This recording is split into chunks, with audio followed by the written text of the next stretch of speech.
Selon la définition de l'OTAN, la guerre de l'information est une opération menée dans le but d'obtenir un avantage informationnel sur l'adversaire. Qu'est-ce qu'un avantage informationnel ?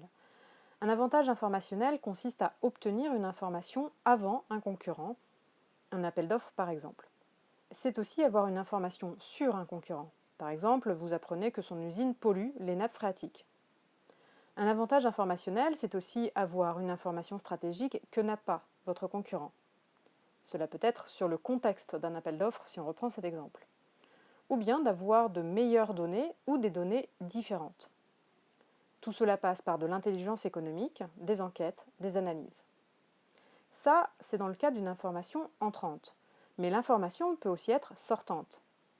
Dans ce cas, l'avantage informationnel consiste à diffuser une information au bon moment à une ou plusieurs cibles sur quelqu'un ou quelque chose. Il s'agit de faire passer des idées, du savoir, des informations. Reprenons l'exemple de votre concurrent qui pollue les nappes phréatiques.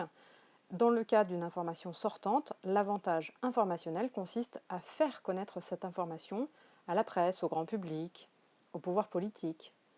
L'avantage informationnel, c'est donc diffuser une information ou bien de la connaissance. Mais pour cela, encore faut-il savoir communiquer. Et là, on passe par les médias, les réseaux sociaux, mais aussi le monde de l'édition scientifique, les affaires publiques ou encore la diplomatie d'affaires.